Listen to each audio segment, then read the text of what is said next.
welcome to Beauty and the Biz, where we talk about the business and marketing side of plastic surgery. I'm your host, Catherine Maley, author of Your Aesthetic Practice, What Your Patients Are Saying, and consultant to plastic surgeons to get them more patients and more profits. Now, today's special guest, I love this because he's the newer up-and-coming plastic surgeon. He's a younger guy, but then he just told me he's not that young, so I'm getting really old because, anyway, he's mid. So let me just tell you about him. It's Dr. Mike Nayak of Nayak Plastic Surgery and Avani Derm Spa. Now, Dr. Nayak is a board-certified facial plastic surgeon in private practice. He has been for the last 14 years in DePere, Missouri. And actually, it's 15 miles outside of St. Louis, Missouri. He's actually got 2 locations, and we'll talk about those. Now, he's a graduate of Yale University, where he majored in molecular biophysics and biochemistry, and he's earned his medical degree from Washington University. Now, Dr. Nayak did his residency at Harvard Medical School and general surgery at Massachusetts General Hospital at the Massachusetts Eye and Ear Infirmary. He then completed a fellowship with the Glasgow Group for Plastic Surgery, and he's an active member of the American Academy of Facial Plastic and Reconstructive Surgery, as well as the American Academy of Cosmetic Surgery. We both speak there, and he regularly presents at the national meetings.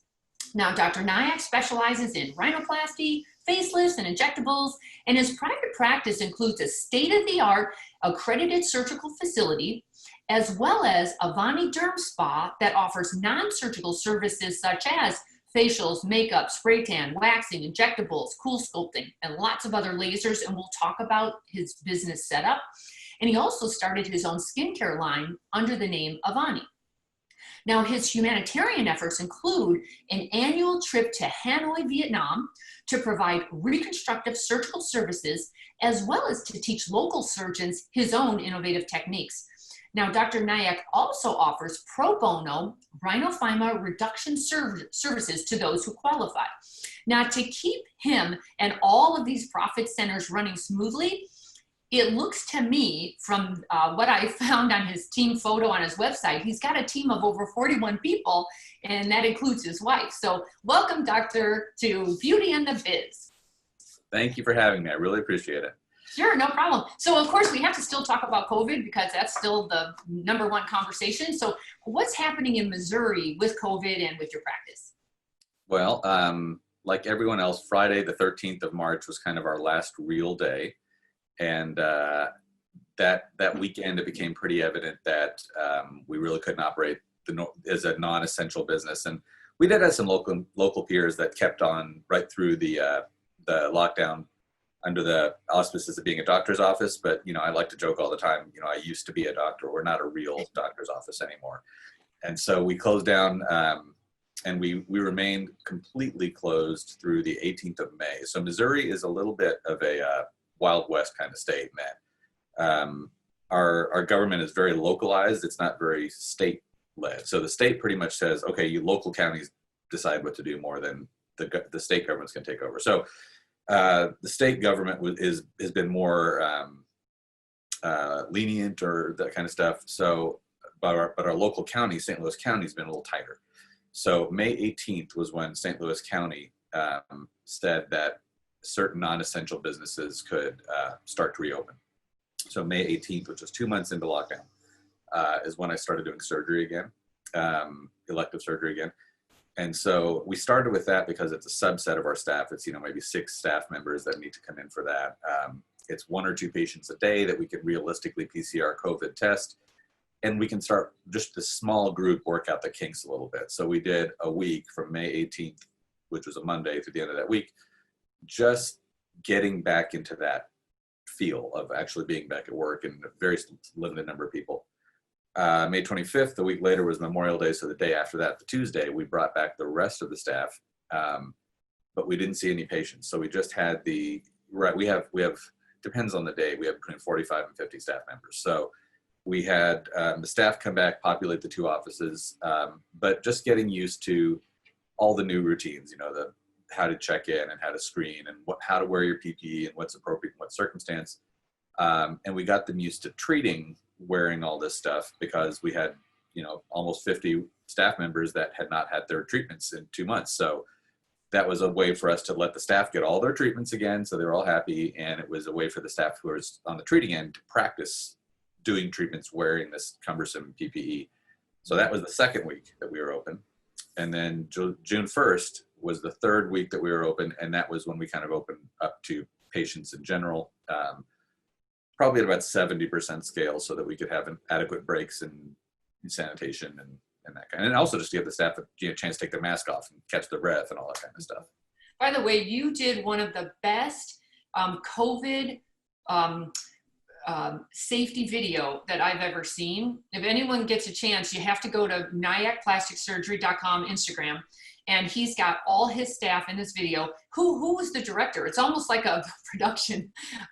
You put some effort into that video, and it was so carefully laid out. All the staff is involved, and you were explaining to a patient, because what are the two biggest issues for the patient right now? Safety and the economy. Like, those are two biggest issues for all of us. So you handled that beautifully. Like, this is what to expect when you come in, and you went step by step by step. That was excellent. How long did that take to shoot?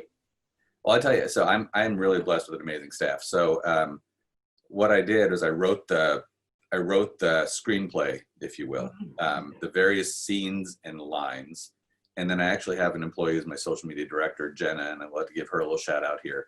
So I communicated to Jenna, here's the screenplay, and then here's my vision for what I want to happen. And because I wanted each staff member to, we're walking through steps A through Z, and so we wanted the patient to be able to see what this was going to look like, but be told by the familiar, not just me lecturing for 5 minutes, be told by the various familiar, friendly faces in our staff.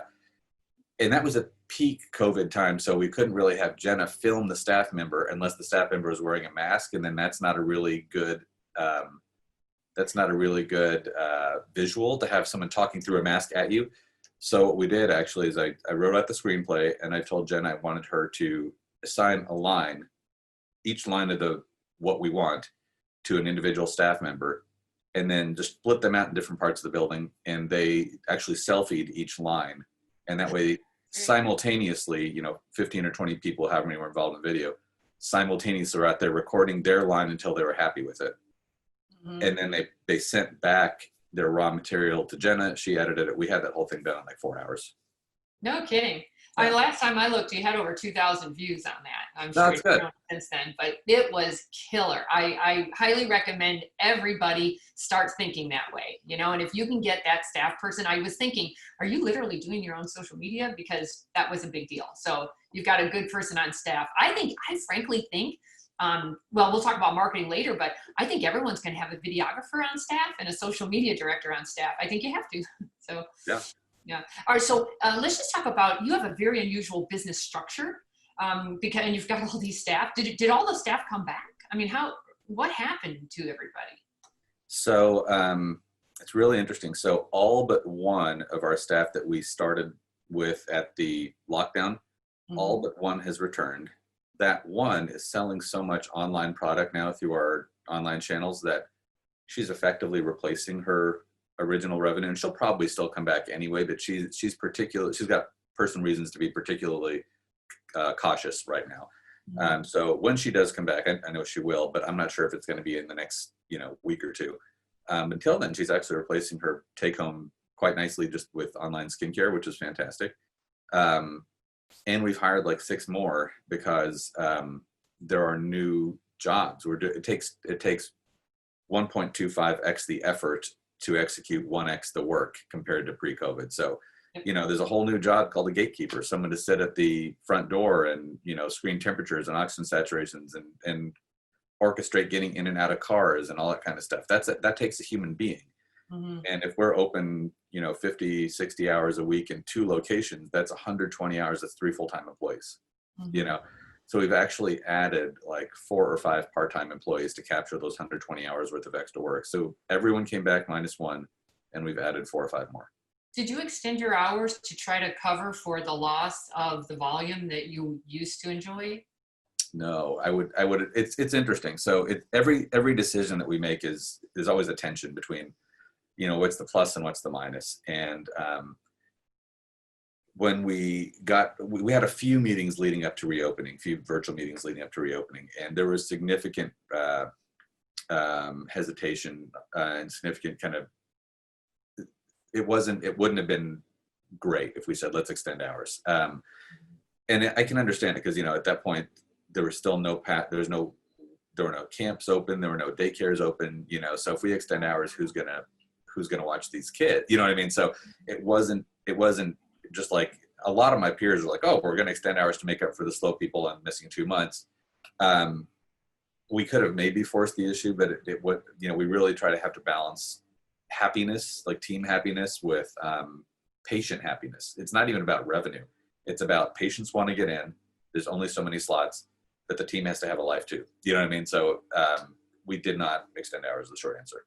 So how much do you think you have decreased your flow percentage-wise due to all the new precautions that you have to take? So surgery is as busy as it ever was, because that's easy. Okay. I can fill surgery all day, and it's only 2 to 3 human beings. It's 2 or 3 patients because facial surgery is slow. It's a nose might be 2 hours, and a full face rejuvenation might be all day. And so I'll do 2 to 3 procedures a day. So that 2 to 3 is the same.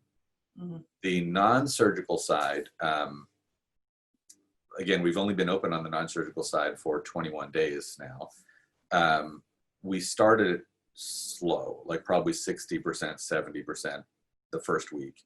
I'd say now we're probably up to 80+%, but it's because a lot of people were just nervous to come back. Like actual staff members were. That's why we did that pre-opening week where everyone just was with each other. I mean, you have to re-socialize human beings. They're not used to being outside their house, leave alone the crowd with other people, and then wearing this foreign stuff. Like in the OR, like we're so used to wearing masks, we don't care. You put that on your medical assistant, and it's just very foreign, So we started slow. We are steadily ramping up as we have more confidence and as the systems become easy. You don't start off swimming 3 miles a day. You start off swimming a quarter mile, maybe, and as you become efficient, then you can extend it. And so over the last couple of weeks, we become more efficient. We're probably 85%. And that's probably where we'll stay for a little while. Did anybody get sick at all? Not so far. We all know in St. Louis, we all know people who have been sick. With the large staff, statistically, someone's going to get sick at some point, but we don't have any staff members yet that have gotten sick. Very lucky. Good for you. Yeah. Although, did it hit Missouri very hard? It didn't hit Missouri hard, but it hit St. Louis County, where I live. It hit St. Louis County. We're of the cases in Missouri, most of them in our county. Mm-hmm. As long as we're talking about staff and business, who's managing all these people? That's a great question. So I have so Avani, my wife, is still involved in the practice and kind of as an inside outsider. So she does not work there hours a day or even every day of the week. But when she comes in, she's very good at kind of structure and noticing things and suggestions and ideas and kind of business development kinds of things. But that's just as she sees opportunities. It's not a structured position. My 2 kind of real leadership team in the office is my office administrator and my office manager. And I have 2 different people. The office manager is what you just asked, HR, payroll, minor spats between people, enforcing rules, congratulating people, recognizing good behavior, hiring, firing, employee files, health insurance, all that kind of stuff. That's the office manager. And it's kind of like office mom, literally kind of getting the sense that someone's literally talking about their problems at home, like that's office manager. And that person has been with me a little over 10 years, and she's outstanding. She's really, really good. She started out as an esthetician, actually. Yeah. So she was my office manager by the time she was 29, which is kind of weird. Like you put a multi-million-dollar business in the hands of a 29-year-old, but she's great. So that's her. And then the office administrator is more, you almost think of it as like director of implementation. Like she's the one that gets stuff done. So COO? What's that? Kind of like the COO. Yeah. So, if I say I'm looking to change my phone service, I'm going to, investigate 3 or 4 voice over IP platforms and then come to me with a digested presentation of what you looked at, what you saw, and what your recommendations are. And so I won't hear about that for 3 or 4 days, and she'll come back with a package, or if I want to implement she's also kind of my in-house IT person. So if you think of like the legal analog would be big companies have an in-house lawyer.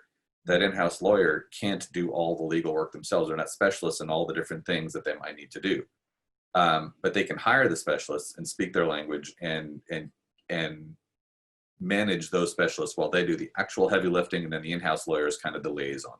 So she's also my in-house kind of IT person. She's not directly writing the website. She's not doing she does a little minor maintenance and upkeep.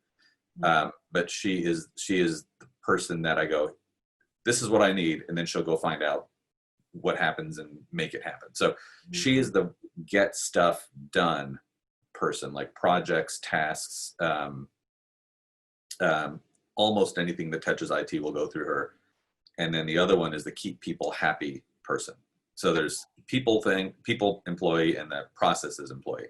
And together they're my management team. But what about the money part? Because it seems to me, with having such a big team, as a consultant, I would typically say, okay, let's break them into teams by profit center. And then they will, anyway, I have a whole thing that I do on that when I go to a practice of like your size.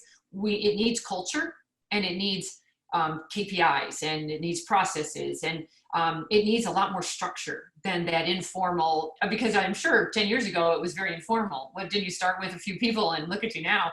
Can you just talk about your business structure, because you have 2 locations and a whole lot going on. And I would like to ask you about your services as well, because when I looked at your website and I saw that you have estheticians, but even spa services like spray tan, waxing, I'm thinking, is that really a good, it's not a good profit center. I know that for a fact. However, it is if you can make, I'm assuming you're going with that umbrella approach. We are the one-stop shop. I'm assuming that's where you're going with that. And I hope to God your staff is really good at upselling, cross-promoting all services, that kind of thing. But anyway, back to business. How did you set all this up? Just a little, as time goes on, you know, almost every one of these positions becomes, it's not like you go, oh, I need one of these, I'm going to make one. And pain points arise and you go, I really need to put a person in charge of this. Like we have a purchasing, inventory, and fulfillment person. If you had told me 5 years ago, I'd have a full-time employee whose job is to do nothing but buy stuff, know what stuff we already have, and mail stuff out the door. I'd be like, you kidding me? That's a full-time job, but we have. It became evident maybe 2 years ago that we needed someone to, you know, there'd be toner cartridge out and 4 people would order it, you know, and so, and not only would 4 people order it, there's already one in the closet, you know, so we have one in house, 4 different people ordered it, all 4 come in, no one knows where they are, and it's, you know, it's actually need, as we find needs like that, we create jobs. So when I first started, I had one esthetician and no nurse injectors. We have to realize this was in 2006 when I started private practice. So I had no nurse injectors, I had one esthetician. And that esthetician was, I mean, she would help me as a medical assistant here and there, and in between things, she would do non-ablative lasers. So Missouri estheticians can do non-ablative devices.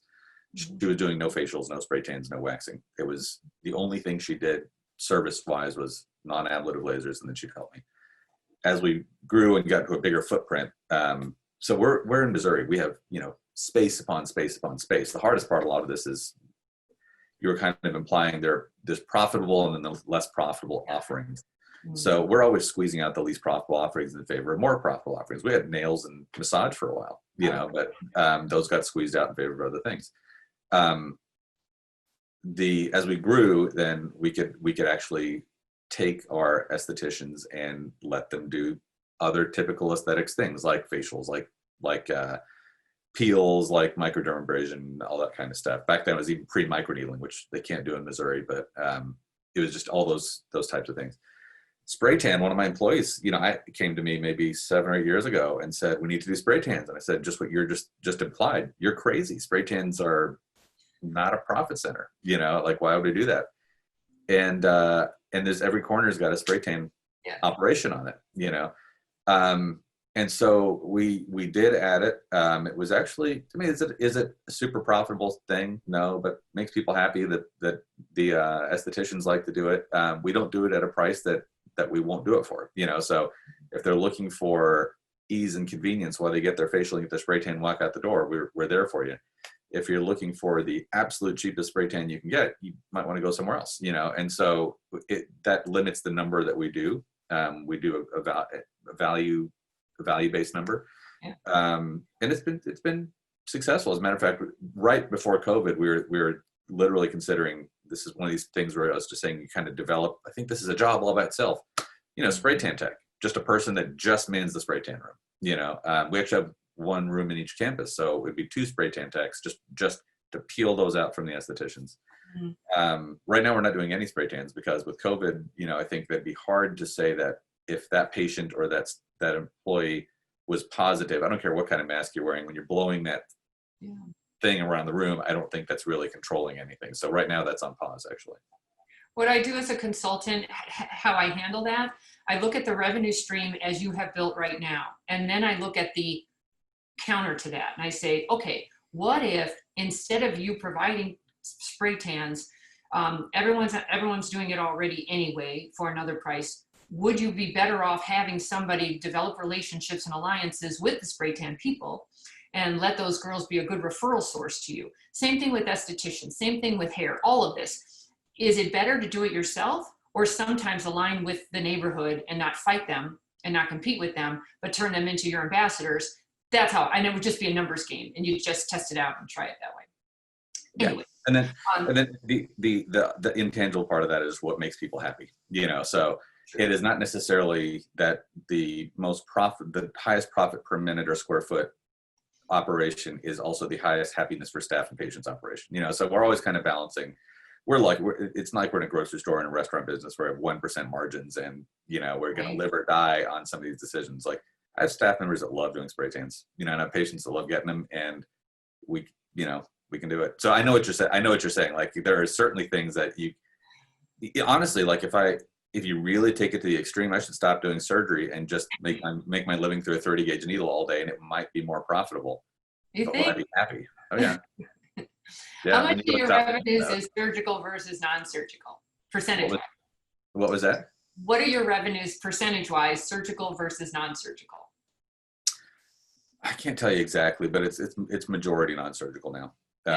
Yeah, not personal, because I almost exclusively operate anymore. Mm-hmm. But there's one of me, and then there's 17 non-surgical providers.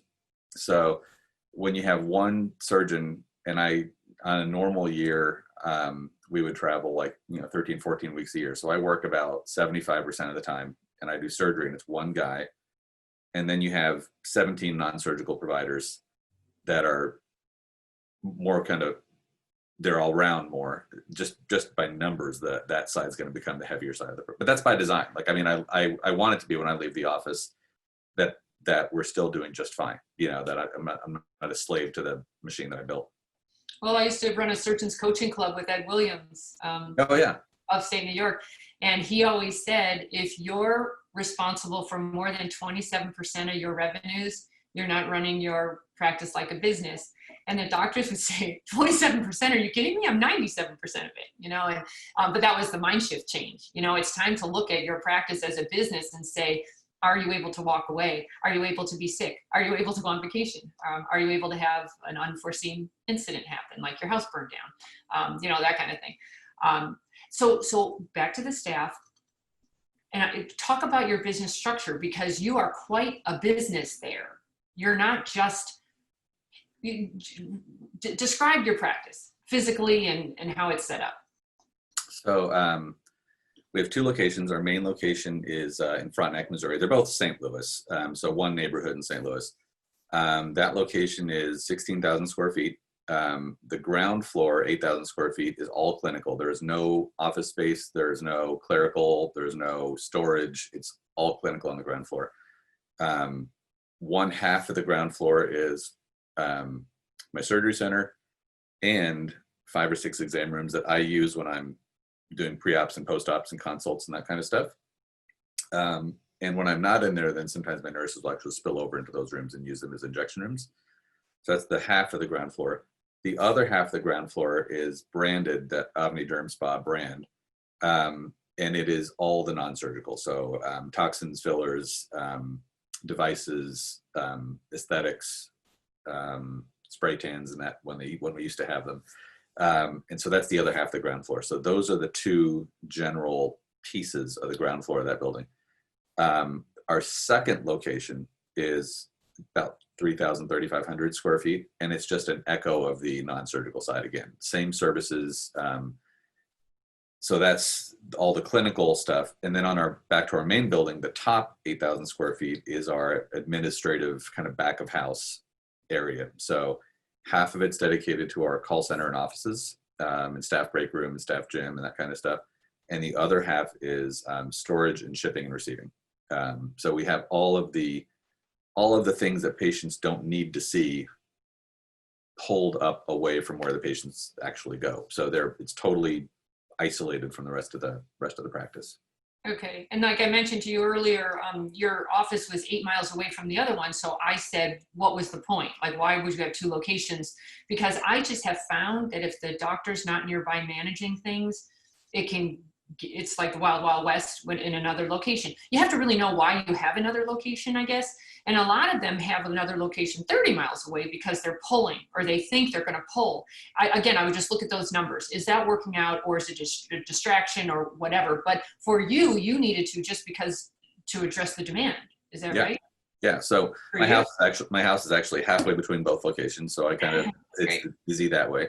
Yeah. We were out of space and out of parking at our primary. We're still out of parking at our primary location. Our employees have to park off site, or at least 10 of them have to park off site just to leave space for the actual patients.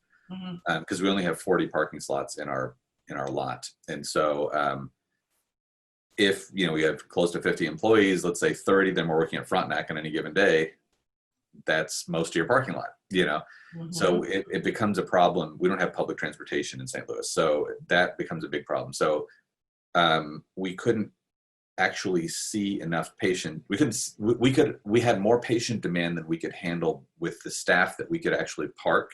And with this is the truth. And so we have a reciprocal deal with the building 2 doors down from us that is a steakhouse, and they don't open till 5 p.m. and we're mostly closed by 6. So we let them park their customers and employees at our lot in the evenings, and they let us park 10 of our employees at their lot. It worked out pretty well. But even so, we still didn't have enough space. We had patient demand for which we could add providers, and providers require support people to make them efficient. We couldn't do it. There was nowhere to put everybody. And so we added the other location intentionally close, because I was telling Catherine before this interview, I would have added it in the next building over if I could have. I mean, it's not about, it was not a way to get more patients. The getting more patients I've been really lucky with. It was a way to handle the patients that we are getting without making it feel crowded and hustly, bustly, and congested. This is all pre-COVID. This was 2016 when he did this. It was feeling too crowded. And so the other location is not far away. Patients really don't care which one they're asked to go to because they're so close to one another. As a matter of fact, you were talking about culture. So my staff is not allowed to work at one or the other location. So every staff member has to work at least one day in each location. So if it's a 3-day-a-week staff member, at least one of those 3 days has to be on one campus, and then the other 2 could be on the other. They can't do. And what's the point? To keep the staff integrated, to keep them kind of knowing each other, to keep them familiar with each other, to have patients see familiar faces depending on where they go, to keep the approach and feeling, and you were saying that we overuse the word culture, I think, but to keep the culture the same in the 2 offices so they don't spiral off into 2 different directions. And it becomes that us and them thing, and you've got to keep it together as a team. You all have to be there for the good of the practice, not for the good of Gladys. That is, wow. If you can make that happen, good for you, because it's not easy to. It's what do you call it? Hoarding cats or whatever. Herding cats. So if you get a call from the other office, it's from someone you never see except the once a month staff meeting, and you never interact with them, and you don't really know who they are, and they're asking you a favor, and you're kind of busy and irritated. It's easier to say no than if you see them once in a while. And if you like them, it's not because you see them, you're going to say yes because you're afraid you're going to see them. You're going to say yes because you become friends with them since you see them every week, Right. And so there is only one exception. I have one employee that only works at one office. And that's a different reason for that. I can tell you that if you want, but yes, we're dying to know. Why is she prima donna? Why is she the entitled one? She's not entitled. She's saddled with it. If you do have this situation where, like I said, everyone else is tasked with working at both sites at some point during the week, no one creates continuity at that second office. So there has to be someone that was there Monday and Tuesday and Wednesday and Thursday and Friday, so that there is a thread of continuity going through the week, so that we know what happened yesterday, and we know what the issue was yesterday, and we know what we are expecting to happen today. And it's too difficult to try to say, well, so-and-so works Monday and Tuesday, and this one's a Tuesday and Wednesday, and then they're going to pass along information. So we have one person, there's actually a medical assistant, that is there 5 days a week. And she is the continuity inside that office. So that's the one exception. Total sense. Good for you. Yeah, that's a great idea, because that us and them thing is it happens so quickly, you don't even see it coming. But then as a consultant, when you're called in, you can hear them saying, well, you can hear that, and you've done a good job of keeping everybody integrated. Is there any kind of bonus structure? Do they win as a team, or do they win individually? How do you keep everyone motivated? Without going into great detail, I used to do the Ed Williams bonus structure. I did this. I started private practice in 2006, and up until 2010, I did the Ed Williams bonus structure, which is bonuses are based on, and he may no longer do this anymore, but bonuses are based on how this quarter do versus the same quarter last year, what's the incremental growth, and based on that incremental growth, we'll create a bonus that's shared equally based on like how many full-time equivalents you are. If you're a full-time equivalent, you get a full share of the bonus pool. And if you're a half of a full-time equivalent, you get half the share of a bonus pool. And I did that for the first 4 years that I was around. And it worked well. When I moved from the office I was in then to my main office now, we took a sudden increase in overhead. I moved from a single 3,500 square foot office in a not so nice building to a 16,000 square foot building in the nicest part of St. Louis. And so what I said to those employees that were with me at that time was, I can't guarantee that you're going to earn a bonus at all this next year or 2 or 3, because I don't know that we're going to have year-on-year growth for a while. Because all of a sudden I worked so much higher. So what I did is I increased all their base salaries by the equivalent of the bonus they would have gotten. So if they got, let's say if the average bonus was $1,000 in that quarter, that's $2 an hour. So I took all their base salaries and bumped them $2 an hour and said, this is I'm going to guarantee you get that. But we're killing that bonus plan for a little while because I didn't know if it would work or not. So what happened? How did that go? Oh, they loved it. They got their quarterly bonuses if it was a good quarter, just built into their payroll. It was, so I said, I don't want you guys being penalized because we're taking a risk on our end. And did the productivity and the attitude still stay high? It did. It was easier with a small team. I had like 7 or 8 people, so it's easier with a small team. As we've added more providers, then we then started bringing back in more incentive structures that are person dependent. So as we reintroduced incentive structures, they became tied to personal revenue, personal productivity. Yeah. Mm-hmm. Which requires really mature employees, so the good thing about the team approach is that it doesn't matter, whose plate the bone lands on, at some point at the end of the day, it's all split up and everybody's happy. The bad thing is the high producers, even if they're not bitter, they're not elated, because y'all get 10% of the extra revenue that I generate.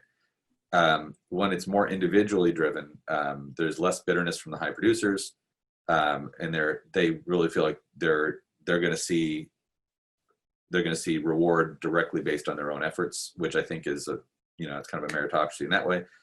But you have to make sure you're hiring people that are not going to sell stuff that's not right, that really have the patient's best interest at heart. You have to have a really good team. Let's say among my injectors, you know, if someone comes up, they need a Botox touch up or something else, but they weren't the one that did the Botox. They really have to have a team spirit, because sometimes I'm going to help your patient. Sometimes you're going to help my patient. We're not going to keep track. We're not going to, you know, do micro math to try to figure this all out. This is one of the benefits you have of being in this practice, and it's one of the burdens you bear in being in this practice. And if you're that picky about every little move needs to be compensated, you're not welcome here. Like, we have it is capitalist, but there's a little bit of a socialist underpinning. Like, we're all in this together, and you can't be that neurotic about every little dime and dollar. I'll tell you, there is no answer. There's no one answer to this. You have to know your personalities that you have on board. But I will tell you, my whole thing is finding rock stars. The problem with a rock star is they don't want to work with losers. You know, they don't want to work with mediocrity.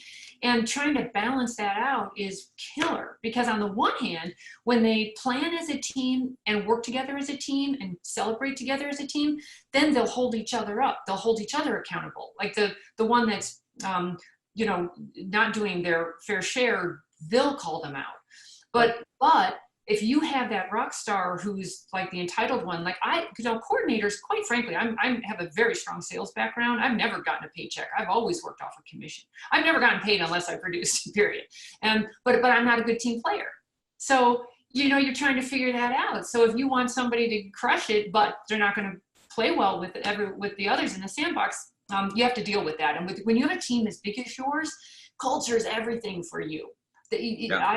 Dear Lord, like, do you have like team get-togethers, or how do you keep everybody motivated? Because if you're running this machine, and it almost sounds like a machine, you've got a busy practice there.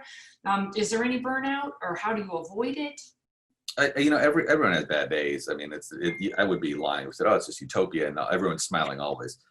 We're really lucky, though. I mean, we've had a couple bad hires, and the bad hires don't last because exactly what you're talking about, whether they're not hard enough workers, or they have the wrong attitude, or they just don't. We take our hiring process very seriously. We sometimes still get it wrong, and you're absolutely right. It becomes painfully obvious in the first few weeks that this is not going to work. And so part of having a good culture is actually, you know, there might be 2 or 3 people that are pretty well qualified, but you go, who's actually going to be, every hire, my concern is we're going to break it. Like, who's going to break our system, you know, and so hiring is important. As far as our people together, you know, pre-COVID, we used to do at least quarterly little, you know, fun events and that kind of stuff. I'm not exactly sure how we'll do that in the next, but you know, COVID's not going to be around forever. It'll be sometime between 6 months and 6 years from now. It'll be all over. So we will have group events again. I don't have a great answer for why the culture is as good as it is. I think, you know, we treat them really well. They treat each other really well. They really do celebrate each other's victories, and they really do look out for each other's problems. A lot of that comes back down to our office manager, who again is the people person in my practice. She's got her finger on a lot of it. I wish I could just tell you this is the secret sauce, but there isn't one. Do you stay out of it mainly? Do you stay out of it and let that right-hand person handle all the staff issues? Can anybody get to you? Do you yeah. So it's a balance again. So I don't make it to the satellite office when it's open hardly ever. But that's okay, because I see all those employees every week when they come to the main office. So I don't physically get into the satellite office when it's open hardly ever. But anytime I'm free, I mean, you've heard the phrase manage by walking around. Like, I literally walk around the building and just kind of at least, you know, say hi to people, just kind of look at people's expressions, kind of take their emotional assessment, just kind of see how things are looking and feeling.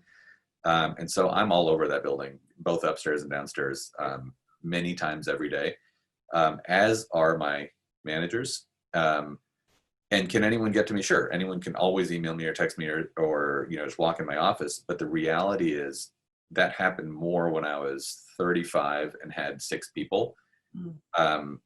It's a little kind of bittersweet, because as you get to be, you know, late 40s and have more people, you want to be best friends with everybody, but they don't necessarily want to be best friends with you anymore, because it really is a boss versus employee thing at some point. You know, no matter how much you like each other, there's still that little bit of bump. And so a lot of them actually do feel much more comfortable talking to my office manager. We actually have a structure within that. So just like it would be impossible for me to directly oversee 45 to 50 people that report all directly to me, it would be impossible and unrealistic for me to expect her to do it. So it'd be, her name is Allie. So I can't say, Allie, you need to directly oversee every one of these people. That's not, big trees don't have leaves coming off the trunk. You have branches and stems. And so we have a leadership structure within each group. So we have each of our departments as kind of a department head. Okay. And so the department head, it's not a paid position. It's a position you get if you want, and if they think you're the right person for it. And your job really is not to boss around the other receptionists. Your job is to bring to Allie and bring to me things that would make the receptionist's job easier. So it's not like I'm here to tell you how to do your job better. It's I'm here, maybe a little bit of that, but mostly, what we noticed the receptionist struggling with is all the batteries are dying on the whatever, or this printer is ridiculous, or can we fix the process for new patient paperwork? Like basically kind of a mouthpiece. So each individual receptionist doesn't necessarily have to come upstream. You know what I mean? They're welcome to, but their department head is the one looking out for them. But she's also the one that, if Allie needs to get a message out to all the receptionists directly, emails are not super efficient, or, WhatsApp's not super efficient. So she'll talk to that department head and say, make sure that your team knows this. And then that gets it fed out. So it's a funnel, both directions, a communications funnel. Mm-hmm. Our medical assistants have a department head, our OR team has one, our nurse injectors have one, our estheticians have one, our reception team has one, our consult coordinators have one. And so once a month, we actually have just the department heads meet. So we have a staff meeting monthly, which is just under an hour, and we ask everyone to come to it, and this will probably be virtual for a little while here. But we have a staff meeting monthly, and then staggered 2 weeks is the monthly just department head meeting, where we just bring in the kind of runners of each department and talk through things that we might implement, things that you don't want to tell. When you have a group this size, you don't want information getting out half-baked, because it just makes everyone anxious, and you let out half-baked ideas. So we take our half-baked ideas to our department heads. What do you think about this, before we let them out to greater things? So. Wow. Did you take a lot of leadership courses? How did you know how to build this business structure? I have a lot of good friends. So you mentioned Ed Williams. So Ed Williams is a phenomenal leader. There's a guy in Michigan, Chip Mock, that has built a huge, huge multi-arm practice. I like to go visit people's practices, and I used to 2 or 3 practices a year I'd go visit, either because there's something surgical I wanted to see, or in Chip's case, it was just want to see how he ran his business. Nick Brandy. Do you know Nick Brandy? I don't. He's a top 5 Allergan account. He's in Pittsburgh. His practice is called the Skin Center. Nick and his brother Jerry runs the place. Nick is the primary surgeon, although Nick is retired now. Again, the top 5 Allergan account, like 5 or 6 satellite offices, multiple injectors, that kind of stuff. I've had friends that have been here before me. And so I have not taken any leadership courses proper. I probably should. Probably be better if I did. Hey, visiting and role modeling others, that's the best shortcut in the world, and the best on the streets experience you can possibly get. So good for you for visiting others. I think that's a great idea. We're going to switch gears now and talk about marketing, because either you're in the best location on the planet, you have no competition by you, or is St. Louis like the place to be for? Because everybody I work with has so many competitors nearby, and they don't have a big flow of patients, and never-ending patients. Not many complain about they have too much demand. I'll just put it that way. So how are you making that happen? You're making that happen, by the way. It's not just happening by accident. So you must have quite a marketing machine out there working for you. I think we're lucky. So we do have significant competitors there. We're really, I don't remember what the data is, but per capita, St. Louis is like, it's definitely top 10 for cosmetic surgery per capita, as far as, how many people will inject you or cut you open. St. Louis, we're definitely top 10, which you would not expect, but we are. A lot of it comes down to messaging. So, I really focus really hard on the surgical things that I do. And we're trying to message this expertise and technical excellence, and that kind of message goes out. At the same time, it's like every practice. At the same time, we're trying to message that we are friendly and caring and approachable, and the kind of people you want to be with, even if they're not working on you. Trying to message that. And then as social media's come out, it really lets people get to know me a little bit and my practice a little bit. And by the time people contact us, they've already committed. But there's not a lot of selling by the time they contact us. They've sold themselves watching for a year or two, and then my providers all have their own social media. And this is always a point of contention with a lot of my colleagues is should the providers be allowed to post pictures? Should the providers have their own socials? Should the provider's social be super branded with your practice? Right. Is it like, sometimes it's a weird competition, within a practice, I would love, and it's happened. I want people to come ask for my injectors over me. That's my goal, because only I can operate, and they can inject and they're fantastic. And so my goal is to obsolete myself in that. I have friends that hire junior associates or injectors, but they can't let the patient go when they come in. They want to do it, So it's like, you have to be able to like give things up too. And that's a large part of that whole leadership thing is, I don't micromanage every little decision. I'll tell you a little more about the leadership in a minute if you want, but I give direction to my team in the morning, then I'm out of it, So every morning that practice administrator and practice manager and we do basically a morning stand-up. We're together for 15 to 20 minutes where we review our active items list, our kind of Sunday items list, make our decisions, set our path, review our data, and then I don't see them until the next morning. But they have a course for the day. They know exactly what they're doing, and I'm out of it. I let them do what they do, and then we reconvene next morning. Mm-hmm. So it's the same thing with like this. We bring on injectors, bring on estheticians. If you look at any of my people's accounts, they're very autonomous. I mean, I kind of alluded to, I've been in private practice since 2006, but I was in university practice for 2 years before that. And the thing that made me leave university practice was not money. It was just being suffocated. I felt like I could not develop as a surgeon with all the, they're trying so hard to confine me to not leave. I was like, I can't be here, Mm-hmm. And so I've given them, not given them, they have lots of autonomy and they have to behave within certain bounds and be respectable, but they're good human beings, so they do that anyway. But your branding is not built into their social? Not significantly. Not significantly. Often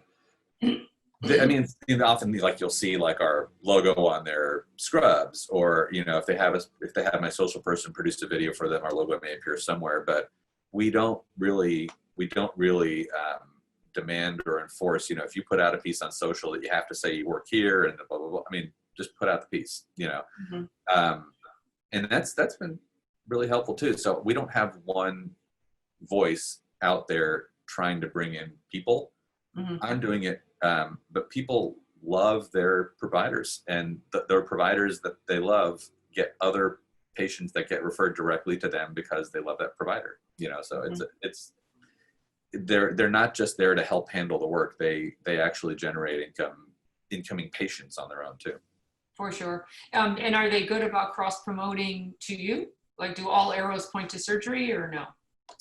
So, yes, when it is a patient that is not best served by non-surgical treatment, they're certainly not going to refer to another facial plastic surgeon in town. They'll certainly refer to me. But the goal isn't, we built our surgical practice backwards from the average. So I think the conventional thinking is this is all pre-social media, is, you know, you get people in the door with something easy and cheap, like an injection, and then, you know, hopefully they'll convert to surgery someday. Pre-social media, you know, I'm thinking I'm spending $2,500 on this magazine ad or $20,000 on this billboard. I want it to generate a $20,000 facelift. I don't want it to generate a $200 injection, you know? And so we built our spa side backwards. So when we started, it was just a surgical practice, and every message I put out there was about surgery.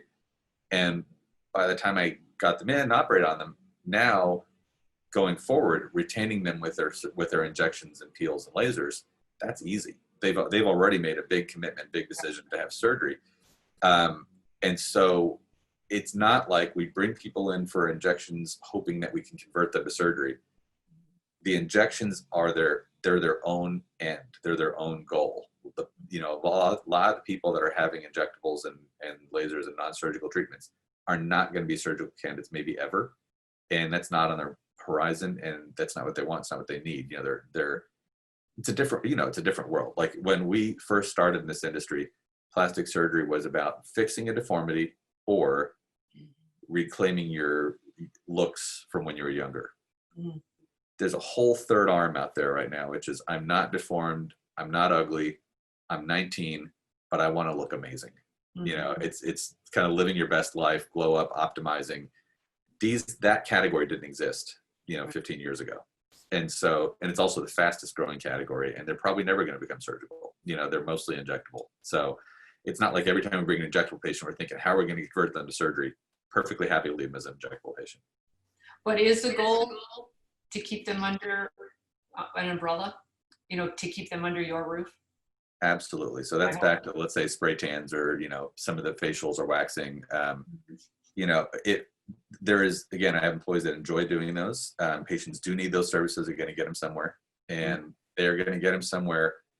And when they go to that place, it is also the lowest profit center in that building too. And they're going to do their best to keep them for something that is a higher profit center, such as, you know, injections and lasers and everything else. So there is part of the reason we offer those is specifically so they don't have to walk into another store.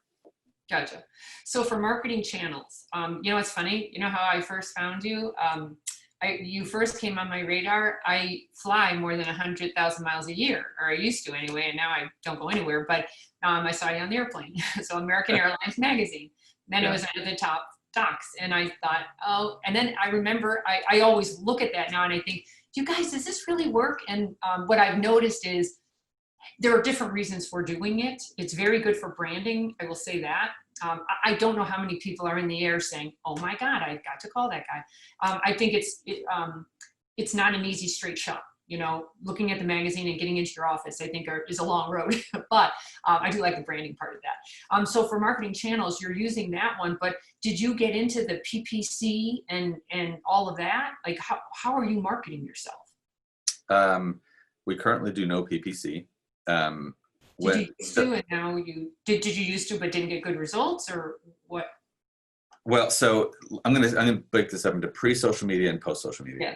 Yes. Pre-social media, when I first started, I literally did newspaper ads, and they were effective. Like in my opinion, the ad has, no matter what the vehicle is, the biggest piece of the real estate is taken up by a before and after picture, and what you say underneath absolutely doesn't matter. Like it's fewer words is better. So those are gone. Now the only paid advertising we do that. You know, to be voted into top docs, but then once you are, you know, when one of those slots open up, you can have one of those. So we do those. That's kind of an image advertising piece. Right. And I know you know what image advertising is, but for the listeners, it's not intended for them to look at that and go, oh, I'm going to call his office. It's intended to boost your reputation so that when they're finally in the market, they'll have been messaged 6, 7, 8 times. And then they ask a friend, you know, who should I go to for my facelift? And if they happen to mention my name, it carries way more weight than if that's the first time they're exposed to it. Or if a friend asks them, who should I go to for my facelift? They probably spit my name out just because they've seen it that many times. So it's image advertising. I think it helps. We do that as a paid ad. And been doing this about 5 years, 6 years, billboards in St. Louis. Yeah, I posted billboards in certain areas. They work beautifully. So, and literally my billboards have 2 pictures and 3 words on them. They have a before picture, an after picture as big as they can possibly be. Mhm. And at the bottom, they either say neck by Nayak or nose by Nayak. And there's nothing else on those billboards. Just 2 pictures and 3 words. No contact information, nothing. And I started, those were the first time that I started using those 2 phrases was on those billboards. This is pre-social media. And I knew they were working because if you start typing phrases into Google, there's a thing called a long tail keyword. It will start to complete what you're typing for you. Do you know what I'm talking about? So it got to the point where I'd not popularized those phrases anywhere else. But if you sat down and started typing nose by, Google would long tail keyword complete Nayak before you hit search. It's not like where you're on the results. It's predictive text or neck by. And so when I started seeing that behavior, I knew that people were literally looking at billboards and then going home and typing that phrase because those phrases come up based on consumer behavior, you know? So those are the only 2 paid ads we do. We do that magazine and billboards. Everything else is social. You had mentioned, and not paid social, just organic social. You had mentioned pay-per-click. I'm a bad person to ask about that. The last time I used it was like 2010, maybe. And we'll probably use it again soon for other things. But we turned it off because my wait time, this is before we were handling our incoming consult inquiries well. So at that stage, if you called my office for a consultation, there was no pre-education, there was no screenings. When do you want your consult? Okay, we'll stick you on there. And so we were putting a lot of non-starters onto my consult list. And so my new consult wait time was 2.5, 3 months, and which is no good. It's horrible because the serious patients can't get on the schedule. The ones that do book 3 months from now, some of them had their surgery by the time their consult rolled. We call them up, be like, "Oh, we're missing your consult today," and she'd say, "Oh, I already had my rhinoplasty. I'm so sorry," you know. So we're totally mismanaging it. But we turned off pay-per-click so that we could, you know, get the inquiries down a little bit. It didn't change a thing. Like our number of inquiries coming in, totally unchanged. Where are these leads coming from? Osmosis or what? Where are they coming from? Are you doing good SEO? You have a good SEO guy? Our SEO is good. So if you search for things that matter to me, we place well. We place well on Google. So our SEO is good. Our word of mouth is good. Like right now, I'm not just saying this. I think in St. Louis, if you were to ask people, you know, I'm looking for a guy that does noses or facelifts. I might not always be the first thing that they'll say. I'll be in the top 2 or 3, you know, so I've been here long enough. I think that helps. My actual providers have really meaningful reputations of their own. That really helps. And so just literally organic, not even online, just person to person, you know, Corona style transmission is huge, and it really works. And then social is, you can't underestimate it. You know, it's very powerful. And are you able to track it? Do you have good systems in place? Do you know somebody actually came in from social? I talk to people all the time, and here's what happens. I do a lot of phone training for staff, and we always ask, "Oh, so tell me, how did you hear about Dr. Nayak?" And they'll say, "Oh, the internet or Instagram, let's say." And then when they get to know the patient better, it turns out the girlfriend mentioned you. Then they went to Instagram, then they went to your website. So it's gotten really complicated to find out the pathway to you. But do you have a good handle on it? No. No. And it is just as you said. I think it's artificial to say, you know, it's almost asking. It's like naming one ingredient in a recipe. You know, they literally they were touched by 6 different things. The airline flight, the billboard, their friend mentioned it, they saw an Instagram post. You know, so even if you were doing pay-per-click and you had a direct track from that click, it doesn't tell you anything more than that was the last time that, you know, so we don't, you know, we used to do tracking phone numbers. When I did print ads, I would do tracking phone numbers with different phone numbers for different ways into the practice. The closest I came to being able to see something really made a difference was when I put those phrases up on the billboards. I wasn't using them on social. I didn't have them in a print ad. I didn't have them anywhere, but it changed Google's predictive behavior. So I knew I knew people were responding to that, but that's the closest I can tell you that, you know, we don't really, we ask it on our intake sheet, and just like you said, they'll list one thing. Yeah. but I don't know. All right. Do you have any idea what your marketing budget is? Is it like a percentage of? Do you have a formula, or do you just spend what you need to? No, I'll tell you, I spend about $80,000 a year on billboards, so about 20,000 a quarter. Okay. And then I think the top docs runs about 3,000 a month, something 3,500 a month, maybe something like that. Gotcha. And that's it. That's my marketing budget. Okay. Yeah. All right. Let's see what else because I love to talk about marketing. Hey, by the way, how much time do you spend on social media? Fair amount. It's funny.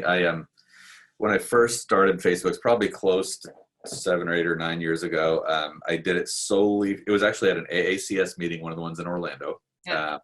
And I remember thinking, I need to do a business page, and you can't do a business page without having a personal page. And so I was like, all right, I'll sign up for a personal page, just be able to do a business page.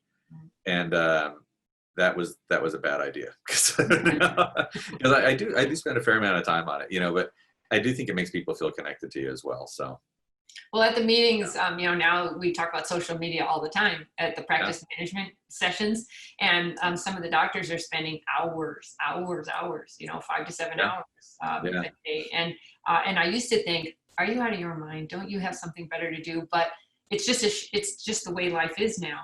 You have to market you, and it takes you to do that, because the patient now wants to know who you are, and that's why they're going to social. They want to see who you are as a person, and there's no way around it now. So you're the marketer and the manager and the surgeon and the oh my God, and the dish with the bottle washer and all that.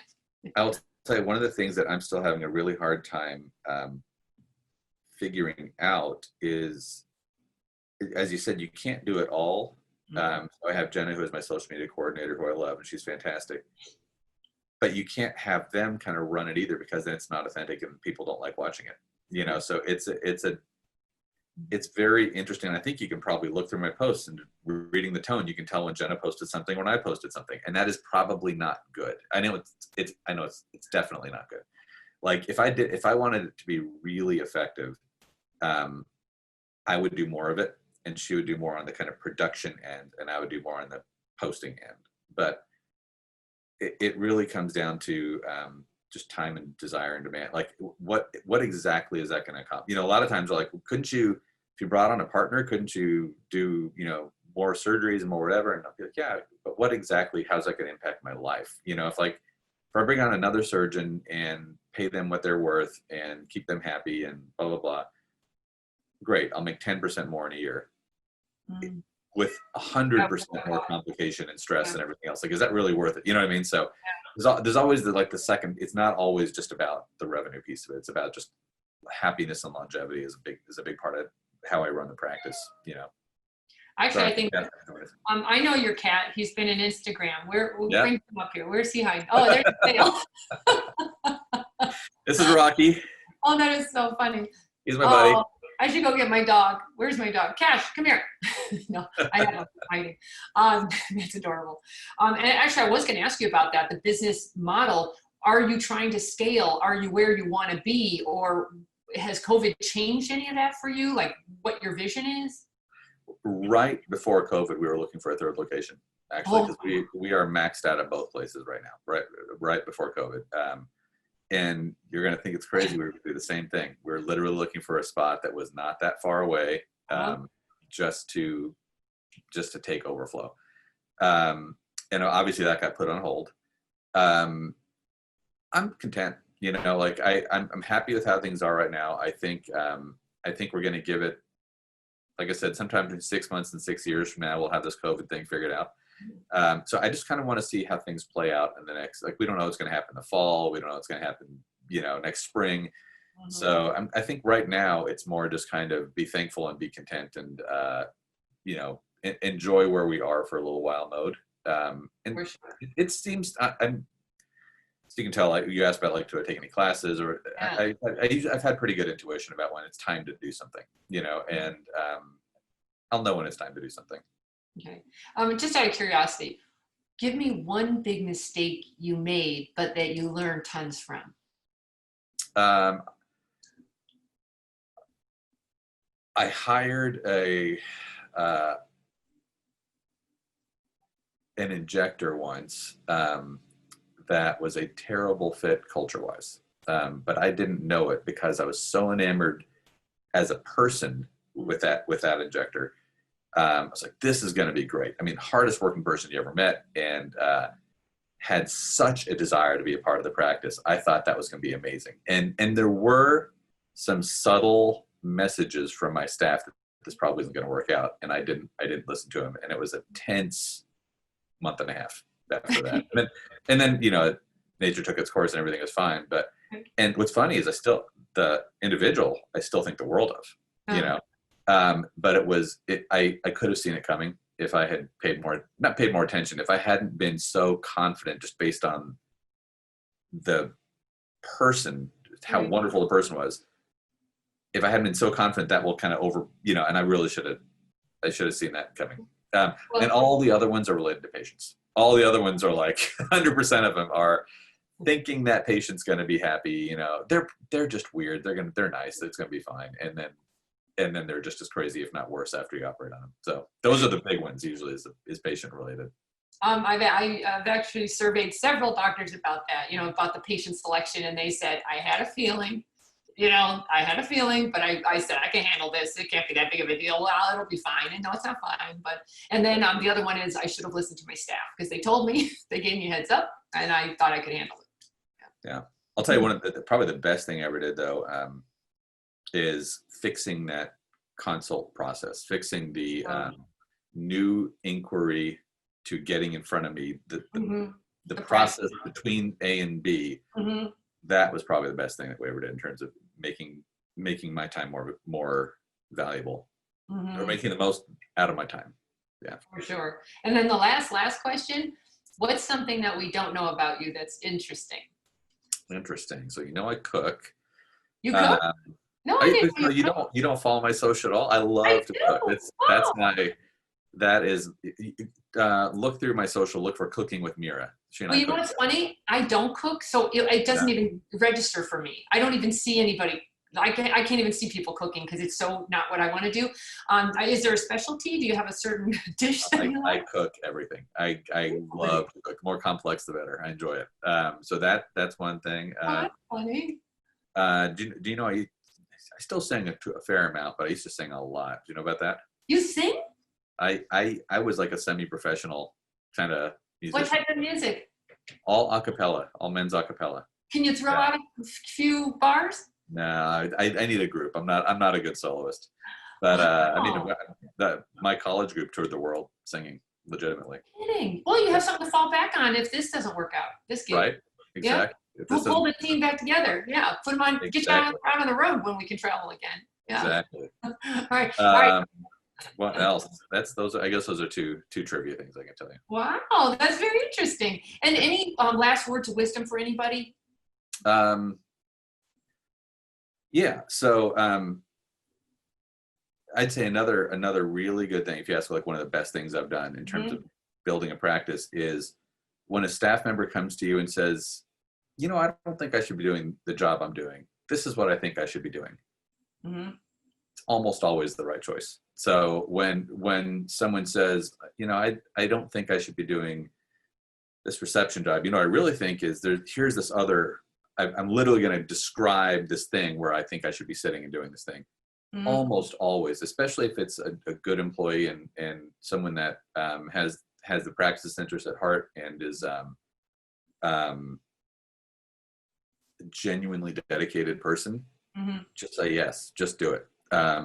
Many of my people are not in the seats that they came in when they first boarded the bus, and many of the seats that they are currently occupying didn't exist when they boarded the bus, and they are built for those positions. And so I think that's, if someone comes to you with I have this crazy idea, you know, I want to do this, don't dismiss it. So true. And people grow, people learn and they grow. And that's how you have an esthetician who ended up in upper management. Some people they rise to the challenge, and you just have to be sensitive to that, because if you hold them back, they'll leave. or they'll create havoc, you know, and it turns out they don't have a bad attitude. They have a bad attitude about what you're making them do. So, I mean, that's why I left the practice I was at for 2 years is I could not develop. And sadly, this happens once in a while too. And you know, people ask about, oh, aren't you afraid your people are going to leave? And the answer is, yeah, I'm terrified my people are going to leave. I'm always worried they're going to leave. And it doesn't mean, you know, they could, you know, like, so I try to make the environment so good that if they leave, it's not for something I could have controlled. I think the most common reason someone would leave is almost what we're talking about right now. They've evolved beyond what they're doing. mm-hmm. There's nowhere for them to do more where I am. So, you know, there's certain positions where they might be super, super triple rock stars and they're amazing, but the next slot up needs a license. Mm-hmm. Or the next office up is occupied by someone that's great and that's going to be there a while.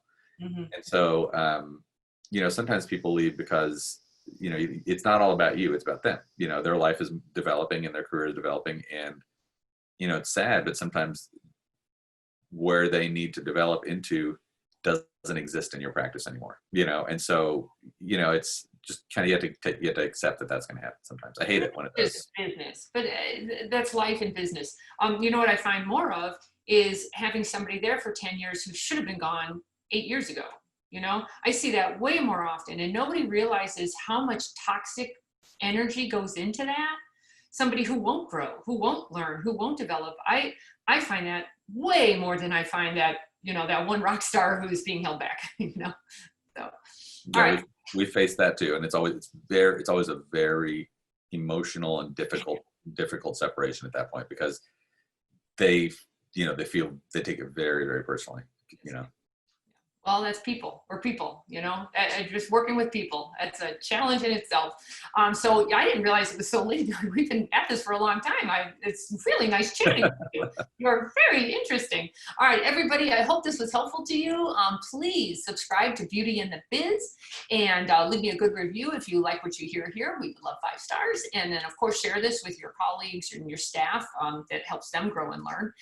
And then, of course, if you ever have any questions or feedback about Dr. Nayak and what he's up to, how can we learn more about you? Where can they find you online? Well, so my website, obviously, Nayak Plastic Surgery is a good start. Or on Facebook, we're at Nayak Plastic Surgery, or on Instagram, we're at Nayak Plastic Surgery. And on YouTube, guess what?